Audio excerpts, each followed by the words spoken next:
কথা বলেন যে যদি আপনাদের ইচ্ছা হবে আমরা যদি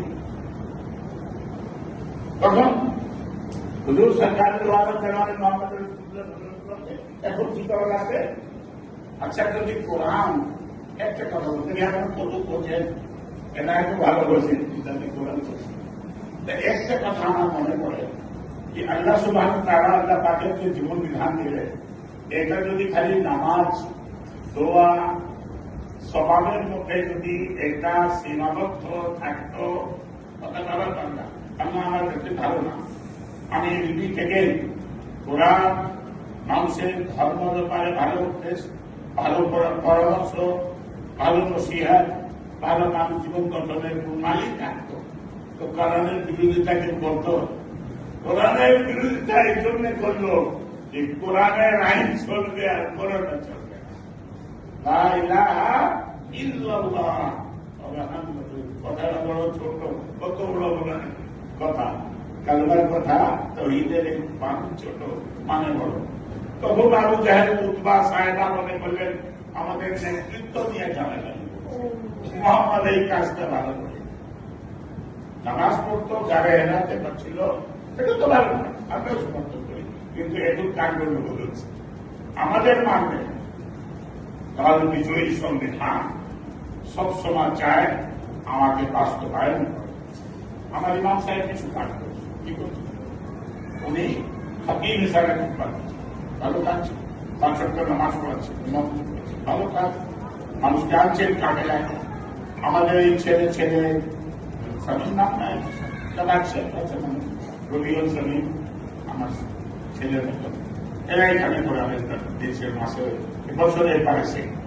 আমাদের কোরআনের পিছনে 20 টাকা হাত করা, আমরা কি করছি 8 টাকা, 20 টাকা, 8 টাকা, কোরআনকে শেষ হতে 8 টাকা পড়ি।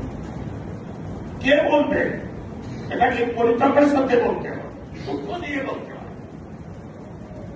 কিন্তু সুরা নাই, আমরা সাধারণ যারা মানুষ, আমাদের যারা এলেন তারা কম, এরকম আরেকদের কোথায় শুনি ওরা শুদ্ধ দিয়া তারাই তো বলছে যে 20 টাকার পর আলহামদুলিল্লাহ মিলাকে আমি সভাপতি ছিলাম, আমি 20 টাকা দিয়ে করতাম, আমি চলে যেতাম, আপনি গেছেন, আপনি কোন জায়গায় খারাপ পাইছেন, খারাপ পাইছেন, আপনি যাবে আপনার তো আল্লাহ তো আসতে সময় আসছে, হাত ধরে আপনার তো আমরা যে সময় অতিক্রম করছি এটা বেশি ভালো না।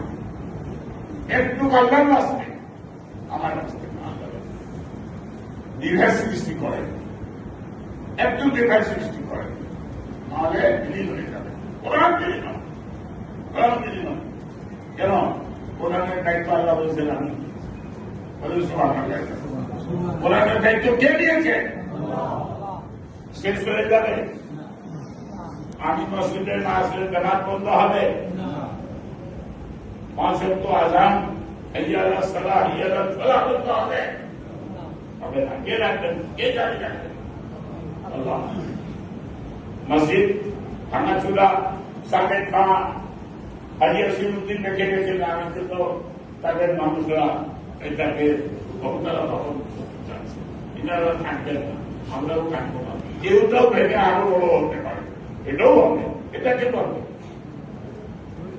चले थे अकेले जाने के मंजिल को भी बोलते, लोग आते गए और कारवा बनता गया, मानो दोनों दोनों फिरते थाकते, अल्लाह काफिला चलते। बोलें सुभान अल्लाह सुब्हानाहु व तआला একেবারে ইসমে রব্বিকাল লাযী খালাকের যে দাওয়াত ছিল, তাই দাওয়াত দিয়ে যখন নবীজিকে এক্সটেন্ড পর্যায়ে এসে গেল, তখন একজন বললোকে আর তো সমাজে বোঝার না, মোহাম্মদের এবারে থ্রেটিং করতে হবে, থ্রেট দিতে হবে, না থ্রেট দিলে কিন্তু এই কালেমার দাওয়াত বন্ধ হবে। উতবা বিন রবীর নেতৃত্বে 12 জন মানুষ তার চাচার কাছে চলে গেল। চাচাকে যে বললেন যে ভাই আবু তালেব, তোমার ভাতিজা ইদানিং কিন্তু ভালো কাজ করছে, মানুষ সঠিক, আমি দেখতে ভালো, কিন্তু কাজ একটু খারাপ করছে। কেন?